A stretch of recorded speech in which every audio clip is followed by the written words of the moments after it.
S மக்களே, இன்றைக்கி episode முடிஞ்சது. பெருசாக பிரச்சனைகள்லாம் ஒன்றும் இல்லை, ஜாலியாக தான் போச்சு. ஃபைனல் வீக் இப்படி தான் போகும், இப்படி தான் போகணும்.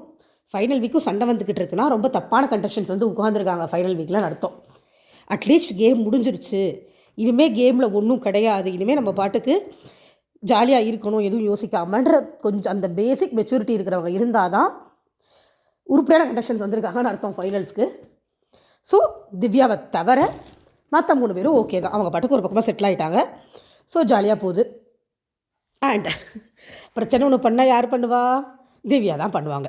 நேற்று நைட்லேருந்து தான் ஆரம்பிக்குது. சண்டே எபிசோட் முடிஞ்சதுக்கப்புறமா நைட்டு என்ன பண்ணியிருக்காங்க, கேர்ள்ஸ் எல்லாம் சூப்பர் டீலக்ஸில் படுக்கிறோன்னு சொல்லி திவ்யாவும் வியானாவும் சேர்ந்து வாட்டர்மெலன் எழுந்து அந்த ரூமுக்கு போன்றாங்க. அவர் வந்து இது பெட்டெலாம் ஒரே குப்பையாக இருக்குது அப்படின்னோடனே வியானா போய் நான் க்ளீன் பண்ணி வச்சுட்டு வரேங்க. அதுக்குள்ளே ஒரு சட்டையை கழட்டிட்டு படுத்துட்டார். விக்ரம் வந்து அதை பார்த்துட்டு சட்டையெல்லாம் கழட்டிட்டல, கம்முனு படியா அப்படின்ட்டு போயிட்டார். அதுக்கப்புறமா இவர் படுத்ததுக்கப்புறம் வாட்டர்மெலன் எந்திரிக்க மாட்டேன்ட்டார். க்ளீன் பண்ணி வச்சுட்டு வந்து வியானா கும்பு அவர் வரமாட்டேன்ட்டார். இதில் என்னென்னா, இவங்க சீரியஸ் கான்வர்சேஷன் பேசுகிறாங்கன்றலாம் விக்ரமுக்கு தெரியாது. அவருக்கு என்னென்னா கொரட்டை விடுவார் வாட்டர்மெலன். அவர் படுத்தாருன்னா தூங்க முடியாது, கொரட்டை சத்தம் இம்சையாக இருக்கும். அதனால அவர் சிரிச்சுக்கிட்டே தான் சொல்லிட்டு இருந்தார், படியான்னு சொல்லிட்டு இருந்தார். திவ்யா உடனே விக்ரம்கிட்ட திருப்பி கத்துது, உனக்கு என்னையா பிரச்சனை அப்படின்னு. உடனே ஏங்க நான் சும்மா படுன்னு அவர் படுத்துட்டாருங்க, ஏன்ட்ட ஏங்க பாயிருங்க அப்படின்ட்டு அவர் போயிட்டார். இப்போ வாட்டர்மெலன் தூங்க ஆரம்பிக்கும் போது மறுபடியும் பிரவீன் தான் உரண்டை இருக்கிறார். ஏதோ ஒன்று சொல்லி கத்துனோடனே அவர் திவ்யா ஏதோ சொல்லியிருக்கும் போல் இருக்கு. அவர் எழுதிட்டார், என்ன திவ்யா அப்படி பண்ணிகிட்டு இருக்கிற, நான் பாட்டுக்கு தூங்க விடாம பண்ணிகிட்டு இருக்கேன். ஆனால் பிரவீன் பேசுகிறப்ப திவ்யா பாவம் தூங்கட்டும் தான் சொல்லிச்சு. பட் அதுக்கு முன்னாடி ஓவராக பேசின உடனே இவர் டென்ஷன் ஆகி எழுந்து கத்த ஆரம்பிச்சிட்டாரு. திவ்யா கத்த, அவர் கத்த, இவர் கத்த, திவ்யா கத்த.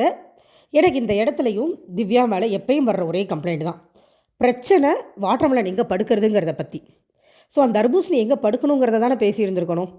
அங்கே படுக்க சொன்னேன், நீங்கள் போல என்கிட்ட போகிறேன்னு சொல்லிட்டு ஏமாற்றிட்டீங்க, நீ கற்று. நான் தப்புனே சொல்ல. திவ்யா என்னெல்லாம் எடுத்துகிட்டு வராங்க பாருங்கள். நீ ஐ லவ் யூ சொல்கிற, கல்யாணம் பண்ணிக்கணுமான்னு கேட்குற, அதெல்லாம் பண்ணுற, ஆனால் இதை பண்ண மாட்டியா, எனக்கு புரியல. அதெல்லாம் விளையாட்டுக்கு தானே பண்ணேன், இது உருட்டுது. இந்த ஆள் போய் ஓவராக வலியிறான், அதுவே தப்பு. ஆனால் அவன் வலியறத இந்த இடத்துல கொண்டாந்து யூஸ் பண்ணுறாங்களே, அந்த அம்மா என்ன மாதிரி ஒரு ஆளாக இருப்பாங்க பாருங்கள். பதில் சொல்ல தெரிலனா வேறு எதை தூக்கிட்டு வந்துடணும். அது வந்து திவ்யாவோட பழக்கம். இதே தான் விக்ரம் கிட்ட நடந்துச்சு. எனக்கு அதனால தான் விக்ரம் போய் திவ்யாட்ட சாரி கேட்குறதே பிடிக்கல. விக்ரம் போய் நீங்கள் எங்கள் ரூல்ஸை பிரேக் பண்ணீங்க இல்லைங்க, எங்கெங்கே பிரேக் பண்ணீங்கன்னு பொய் சொல்கிறீங்க அப்படின்னு கேட்டதுக்கு, இந்த மாடுலேஷனில் என்கிட்ட பேசாதீங்கன்னு சம்மந்தம் இல்லாமல் திவ்யா பேசினாங்க. ஏன்னா அவங்களுக்கு பதில் தெரியல. இப்போயும் அதே தான் நடந்தது. அவங்களுக்கு பதில் தெரியலன்னா சம்மந்தம் இல்லாமல் பேச ஆரம்பிச்சிருவாங்க. திவ்யாவுக்கு கம்ப்ளீட் பிஆர் டீம் தாங்க. அந்த பொண்ணு டேலண்ட்டும் கிடையாது, ஒன்றுமே கிடையாது, ஜீரோ. ஆனால் அந்த பிஆர் டீம் வந்து ஒரு உருட்டுறாங்கல்ல, அவங்க ஸ்ட்ரைட்டாக கேள்வி கேட்குறாங்க, ஃபேஸ் டு ஃபேஸ் கேட்குறாங்க. பயங்கரமான ஆள். நேற்றே ஃபுல்லாக திவாகர் பிறந்த திவ்யான்னு வந்துட்டு இருந்துச்சு. என்னென்னு பார்த்தா இந்த மாதம் சும்மா படுத்துருந்த மனுஷனை போய் நோண்டி இருக்குது. இதில் வந்து எங்கே டென்ஷன் ஆகிட்டாருன்னா, இவங்க பிக் பாஸ் ஹவுஸில் உன்னை வந்து வரக்கூடாதுன்னு சொன்னாங்க, நான் தான் உனக்கு சூப்பர் டீலக்ஸில் இடம் கொடுத்தேன்னாங்க திவ்யா. அங்கே தான் அவன் தர்பூசணி டென்ஷன் ஆனது. யார் என்னை வரக்கூடாதுன்னு சொன்னது, வினோத் தான் பெட்டி எடுத்து போய் வச்சார், வேறு யாரும் அப்படி சொல்லியே, ஏன் விக்ரம் அப்படி சொன்னேன், ஏன்னா அவர் இல்லையே நான் சொல்லலையே அப்படின்ட்டு போயிட்டாங்க விக்ரமும் சபரியும். அப்படிலாம் நீ சொல்லாத அப்படின்ற மாதிரி தான் கத்தவே ஆரம்பித்தார் திவாகர். இதுக்கு பதில், அதாவது இதில் திவ்யா வந்து பொய் சொல்லிட்டாங்க. பிக் பாஸ் ஹவுஸில் உன்னை யாரும் உள்ளே விடலை, பிக் பாஸ் பெட்ரூமில் நான் தான் உனக்கு கொடுத்தேன்னு தன்னை பெரிய தியாகியை காமிக்கிறதுக்காக ஒரு பொய்யை சொல்லிட்டாங்க. அந்த பொய்யை இல்லைன்னு திவாகர் ப்ரூஃப் பண்ணோடனே என்ன சொல்கிறதுன்னு தெரியாமல் ஐ லவ் யூ சொன்னால், அது சொன்ன இது சொன்னால் அதை பிடிச்சிக்கிட்டாங்க. இதுதான் திவ்யா கிட்ட இருக்கிற பிரச்சனை. எந்த ஒரு கேள்வி கேட்டால் அதுக்கு பதில் சொல்லாமல் டைவர்ட் ஆகிட்டு போயிடுவாங்க, பதில் தெரியலனா. இதை சொன்னால் பைத்தியக்காரன்றாங்க. யாரையும் என்னவோ சொல்லிட்டு போட்டுங்க, நான் சொல்கிறேன், திவ்யாவுக்கு சப்போர்ட் பண்ணுறவங்களாம் பிஆர் டீம் மட்டும்தான். திவ்யா கிட்டே இந்த மேஜர் பிரச்சனை இருக்குது, அவங்கள்ட்ட ஒன்றுமே பேச முடியாது. அப்படிப்பட்ட ஒருத்தங்க வின்னராக வரவே கூடாது. ஆனால் வேறு வழி இல்லை, அவங்க தான் வருவாங்க ஓட்டுக்கு. அன்அஃபிஷியலாக டாப்பில் இருக்கிறாங்க. நான் விக்ரமுக்கு தாங்க ஓட்டு போட்டேன். நீங்கள் உங்களுக்கு பிடிச்சவங்களுக்கு ஓட்டு போடுங்க, நான் எதுவும் சொல்லலை. பட் எனக்கு வந்து திவ்யா வின்னிங் கண்டஸ்டண்ட்டாக தெரியலை. அதுக்கப்புறம் இந்த பிரச்சனை முடியுது, படுத்து தூங்குறாங்க. ஒரு மாதிரி வாட்டர்மெலனை சமாதானப்படுத்தி படுக்க வச்சுட்டு திவ்யாவில் போதிப்போன்னு கத்திட்டு போயிடுச்சு. இதில் போய் நான் இடம் கொடுத்துருக்கூடாதுன்னு உட்காந்து பேசுகிறாங்க கெமிட்ட. ஏன் கொடுக்கும்போது தெரியலையா? திவ்யாவுக்கு 36 வயசு ஆகுதுங்க, அவங்க என்ன குழந்தையா? அதனே இடத்த கொடுத்துட்டு ஜாலியாக என்ஜாய் பண்ணிட்டு இப்போ வந்து இடம் கொடுத்துருக்கக்கூடாதுன்னா, இவங்க முதல்ல இடம் கொடுத்தப்போ எனக்கு பிடிக்கல. எதுக்கு அந்த ஆள் ரொமான்ஸ் பண்ணுறதுலாம் இடம் கொடுத்துட்ருக்காங்க? ஏன் இவங்க பார்க்கலையா, ஷோவை பார்க்கலையா, கூட இருக்கலையா? அது நல்லா இல்லைன்னு தெரியலையா? அவன் தான் கல்யாணம் பண்ணுற வீட்டுக்கு வரேன்னா முதல்ல 2 அரட்டு போட்டிருக்க வேண்டியதானே, ஏன்டா அப்படிலாம் பேசக்கூடாது அப்படின்னு. அப்படிலாம் விட்டுட்டு இப்போ ஒரு பிரச்சனைன்னு நான் இடம் கொடுத்துருக்கக்கூடாதுன்னா, பைத்தியக்காரத்தனமாக இருந்தது. காலையில் எந்திரிக்கிறாங்க, பாட்டு போடுறாங்க, எல்லோரும் ஜாலியாக டான்ஸ் ஆடுறாங்க. அதுக்கப்புறமா காலையில் டிஃபன் பண்ணிகிட்டு இருந்தாங்க. சம்பர் க்ராசரிஸ் வந்து டிஃபன் பண்ணாங்க. பெருசாக வேறு ஒன்றும் இல்லை. காலையில் இவங்க வந்தாங்க, பிரஜினும் கலையும் உள்ளே வராங்க. அதுக்கு முன்னாடி திவ்யாவும் அரோராவும் பேசிகிட்டு இருக்கும்போது அரோரா கேட்குறாங்க, சாண்ட்ரா ட்ராமா பண்ணாங்களான்னு நீங்கள் நினைக்கிறீங்களா அந்த கார் இஷ்யூவில்? எனக்கு தெரியல அப்படிங்கிறாங்க திவ்யா. இந்த திவ்யா தான் சாண்ட்ராவை தட்டி கேட்டாங்கன்னு எல்லோரும் ஃபயர் விட்டுக்கிட்டு இருந்தோம் விடிய விடிய. இப்போ தெரியலன்றாங்க. என்னவோ இருந்துட்டு போகுது, பட் அது பேனிக் அட்டாக்கு. அதை தெரியலன்றது என்னென்னு எனக்கு சொல்ல தெரில. Okay fine. அதே நேரத்தில் சாண்ட்ரா கிட்ட திவ்யா பேசணும் அவசியம் இல்லைன்னு வைங்க. சாண்ட்ரா ஒன்றும் ரொம்ப நல்லவங்க கிடையாது. ஸோ அதை பற்றி ஒன்றும் நம்ம யோசிக்க வேண்டாம். பிரஜின் உள்ளே வந்தோடனே விக்ரமை கட்டி பிடிச்சி ஒரே கொஞ்சல்ஸு. ஏன்னா காப்பாற்றிட்டார், விக்ரம் தான் அவங்களோட சப்போர்ட்டாக இருந்தாங்க அப்படின்னு சொல்லிட்டு கொஞ்சல்ஸ், பயங்கர கொஞ்சல். உன்னைய போய் வியானா திட்டா அப்படின்னு அதெல்லாம் வேறு சொல்லிட்டு இருந்தார். அதை விக்ரம் வந்து விடுங்க, பார்த்துக்கலாம், எனக்கு ஒன்றும் பிரச்சனை இல்லை. ஏன்னா வியானா மேலே விக்ரம் வச்சுருந்த பாண்டு வேறு. அதை வந்து பிரஜின் கமெண்ட் அடிக்க முடியாதுல்ல, பிரஜினுக்கு அது தெரியாது. ஸோ அவர் ஒன்றும் பிரஜின்கிட்ட அதை பற்றிலாம் ஒன்றும் பேசிக்கல. மோரோவர் அவர் பின்னாடி பேசக்கூடாதுன்னு நினைக்கிறார், என்ன திருப்பி பிரச்சனை வரும் அப்படின்னு. பட் வியானாக்கு அவர் இம்பார்ட்டன்ஸ் கொடுக்குறது எனக்கு பிடிக்கல. நேற்றே சொன்னது தான், விக்ரம் வியானாக்கு இம்பார்ட்டன்ஸ் கொடுக்குறது சுத்தமாக பிடிக்கல எனக்கு. இதுக்கப்புறமா கலை பேசிகிட்டு இருந்தார். இவங்க 2 பேரும் படம் நடிக்கிறோம் என்னென்னமோ சொல்லிட்டு இருந்தாங்க. சும்மா போயிட்டு இருந்துச்சு. கண்டென்ட்னு பார்த்தா இவங்க வந்ததில் ஆக்சுவலாக பெருசாக ஒன்றும் கண்டென்ட் இல்லை. பிரசிடென்ட் கலையரசன்ட்ட குழந்தைங்க பார்த்தாங்களான்னு சொல்லி விக்ரமும் சபரியும் கேட்டப்போ பிரசிடென்ட் வந்து ஆமாம் பார்த்துட்டாங்க, ரீல்ஸில் பார்த்துட்டாங்க. அதனால அவர் அது சும்மா ஒரு பில்டப் மாதிரி தான் சொல்லிட்டு இருந்தார். என்ன சொல்லி சமாதானப்படுத்துன்னு தெரியல அப்படிங்கிற மாதிரி சொல்லிட்டு இருந்தார். இந்த காலத்து பிள்ளைங்க ஃபோனை பார்த்துருதுங்க, ஒன்றும் பண்ண முடியல. அவங்க வீட்டுக்கு போயிட்டாங்களே, இனிமேல் நல்லா இருக்கட்டும், அவ்வளோதான். ஆனால் கேரக்டர் ரொம்ப கஷ்டங்க. இவங்க பேசிகிட்டு இருந்தாங்க, அப்சரா, திவ்யா, அரோராலாம் புரிஞ்சிக்கவே முடியல. ரொம்ப மிஸ்டீரியஸாக இருந்தாங்க சாண்ட்ரான். அதுதான் உண்மை. சாண்ட்ரா நல்லவங்களா கெட்டவங்களான்னு கடைசி வரைக்கும் நம்மளால் கண்டுபிடிக்க முடியாமல் வெளியில் போயிட்டாங்க. அதை கண்டுபிடிச்சி நம்மளுக்கு ஒன்றும் ஆக போகிறதில்லன்னு வைங்க. அது அவங்க வாழ்க்கை, அவங்க பிரச்சனை. இதுக்கப்புறமா துஷார் அண்ட் அமித் வராங்க. துஷார் வரும்போது வேணுன்னே அரோரா கண்டுக்காமல் சுற்றிட்டு கடைசியில் போய் கட்டி பிடிச்சி பேசினார். ஜாலியாக இருந்தாங்க. அரோரா வந்து 18 லட்சமாக ஒன்றாவது இந்த மூமெண்ட் கிடைக்குமா அப்படிங்கிறத குதிச்சுக்கிட்டு இருந்துச்சு. இது லவ்வுன்னு சொல்கிறதுக்கெல்லாம் ஒன்றுமே இல்லைங்க. அது ஜஸ்ட் ஒரு ரிலேஷன்ஷிப், அவ்வளோதான். ஏன்னா லவ்வுங்கிறது இன்னும் கொஞ்சம் பியூர். இவங்களோட லவ்வெல்லாம் இல்லை, சும்மா ஒரு ஃப்ரெண்ட்ஷிப்னு வச்சுக்கலாம். இல்லை ஒரு சின்ன இன்ஃபேக்சுவேஷன் அந்த மாதிரி வச்சுக்கலாம் அவங்க 2 பேருக்கும். அதுக்கப்புறம் வச்சு ஓட்டிகிட்டு இருந்தாங்க. பாட்டு பாட சொன்னாங்க அரோராவை. ரொம்ப நேரம் வைக்கப்பட்டு அப்புறமா பாடிட்டு இருந்துச்சு. அப்புறம் அரோரா கூட்டு போய் உட்கார வச்சு, நான் எவிக்ட் ஆனதுக்கு நீ காரணம் இல்லை அப்படிங்கிறாங்க. அப்போ அரோரா எப்படி பழகினே மறந்து போச்சுரா அப்படிங்குது. அம்மா எங்களுக்கு ஞாபகம் இருக்குமா, நீ துஷாரோட பண்ணது பூரா கண்டென்ட்டுமா, எல்லாம் ஞாபகம் இருக்குமா அப்படிங்கிற மாதிரி இருந்தது நம்மளுக்கு. ஓகே, அங்கே உள்ளுக்குள்ளே இருக்கிறவங்களுக்கு ஒரு கட்டத்துக்கு மேலே ஃபார்வர்டாகி போகிறது தான். பட் ஓகே, அதுக்கப்புறம் அவங்க பாட்டுக்கு ஜாலியாக இருந்தாங்க. ஆனால் இந்த அம்மா வந்து துஷார் ஃபோட்டோவை பார்த்து ஃபீல் பண்ணது, துஷாரெல்லாம் ஃபீலெல்லாம் பண்ணிவிட்டு எப்படி இருந்தாருன்னே மறந்துருச்சு அப்படிங்குது. இது அவ்வளோதான். 2K கிட்ஸோட மைண்ட் செட் அவ்வளோதான் இருக்குமா என்னன்னு தெரில எனக்கு சீரியஸாகவே. அவ்வளோ மிஸ் பண்ணோம், அவ்வளோ ஃபீல் பண்ணிட்டு இது மறந்துருச்சுன்னா எனக்கு என்னன்னு தெரியல. என்னடா அவங்க ரிலேஷன்ஷிப்பு அப்படிங்கிற மாதிரி தான் இருந்தது. பட் ஓகே, அது அவங்க ஒரு மாதிரி மேலோட்டமாக அவரும் ஒன்றும் பெருசாக எடுத்துக்கல, மேலோட்டமாக கடந்து போயிட்டாங்க. பிரவீன் காந்தி வந்து ஜோடி 2 எடுக்க போகிறாராம். அதில் வந்து துஷாருக்கும் அரோராக்கும் சான்ஸ் இல்லைன்னு சொல்லி அதில் லவ்னு வேறு நம்பிட்டு இருக்காரு அவருக்கு யார் அந்த ரிலேஷன்ஷிப்புக்கு பேர் வச்சு புரிய வைக்கணும்னு எனக்கு தெரியல. ஆனால் அந்த காலத்தை கல்யாணம் பண்ணாத மனுஷன் புரிஞ்சுப்பாருன்னு வைங்க. இது ஒன்று நடந்தது. இதுக்கப்புறமா ஈவினிங் டாஸ்க் வருது. இதுதான் நம்ம ப்ரொமோவில் பார்த்தது. இப்போ சாயங்காலம் தான் வந்தது. சும்மா அந்த துண்டு சீட் ஒன்று எடுத்து எல்லோரும் என்னென்ன வருதோ அதுக்கு பதில் சொல்லணும். அதுலேயும் திவ்யா 2 தடவை நீங்கள் என்ன ப்ரௌடாக ஃபீல் பண்ணுறீங்க கேட்டால் முதல்ல ஏதோ சொல்லிட்டு போயிட்டாங்க. அதுக்கப்புறம் வந்து இல்லை நான் வந்து லொடலொடன்னு பேசினாலும் சொல்லிட்டு இருந்தாங்க. எனக்கு அது புரியலை. வெளியிலேருந்து வந்தவங்களாம் அவங்கள பாராட்டினாங்களாம். யார் அந்த வேலையை பார்த்துட்டு போனதுன்னு தெரியல. கரெக்டாக பேசுகிறேன்னு பாராட்டினாங்களாம். அதனால இவங்க ப்ரௌடாக ஃபீல் பண்ணுறாங்களாம். இவங்க எந்த இடத்துலையுமே கரெக்டாக பேசலை. நான் சொல்கிறேன், ஒரே ஒரு இடத்துல கமருதீன்ட்ட சண்டை போட இடத்துல மட்டும்தான் அவங்க கரெக்டாக பேசினாங்க. அந்த கேப்டன் சரியில்லைன்னு கமருதீன் சொன்னது காதில் வாங்கிட்டு சண்டை போட்ட இடத்துல வேறு எங்கேயுமே திவ்யா கரெக்டாக பேசி நான் பார்த்ததில்லை இத்தனை நாள் ஷோவில். அவங்க ஏதோ சொல்லிக்கிறாங்க, நான் கரெக்டாக பேசுகிறேன்னு ஆண்டவனுக்கு தான் விழிச்சோம். விக்ரமுக்கு வந்து யார் சமையல் பிடிக்கும்னு வந்தது, கனின்னு சொல்லி அவர் எஸ்கேப் ஆகி போயிட்டார். அவர் ஈஸியான கேள்வி. சபரிக்கு வந்து உங்களை யார் புரிஞ்சுக்கிட்டேன்னு வந்தது, அவங்களும் கனி தான் சொன்னாங்க. அதுக்கப்புறம் இவருக்கு அரோராக்கு வந்து நீங்கள் சம்பர் யாருக்கு என்னமோ ஒன்று வந்துச்சுங்க, எனக்கு சரியாக ஞாபகம் இல்லை. உங்களுக்கு என்ன வீக்னஸ்ன்னு கேட்டிருந்தாங்க. துஷார்னு சொல்லுவாங்கன்னு எதிர்பார்த்தாங்க. அவங்க வந்து ஃபுட்டு தான் என் வீக்னஸ் அப்படின்னு போயிட்டாங்க. இது அரோராக்கு வந்த கொஸ்டின். அவ்வளோதான். இதுக்கப்புறம் மற்றவங்களுக்கு இவங்களுக்கு இவருக்கு பிரஜனுக்கு மறக்க முடியாத சம்பவம் வந்து எலிமினேட் ஆனதுன்ட்டார். சாண்ட்ரா சம்பவத்தை சொல்லுவாருன்னு நான் எதிர்பார்த்தேன். மறக்க முடியாத சம்பவம்னு வந்திருந்தது. அப்புறம் பிரவீனுக்கு வந்து நீங்கள் எல்லாருக்கிட்ட என்ன டாலரேட் பண்ணிக்கிறீங்க, உங்ககிட்ட எல்லோரும் என்ன டாலரேட் பண்ணியிருக்காங்கன்னு கேட்டாங்க. அவர் டாலரேட் பண்ணிக்கிறது சில பேர் பேசுவாங்க, கேட்டு தான் ஆகணும் அப்படின்னு வட்டரமலை பற்றி சொன்னார். அவர்கிட்ட டாலரேட் பண்ணிக்கிறது ஓவர் ஆட்டிடியூட் சொன்னார். 2மே கரெக்டு தான்.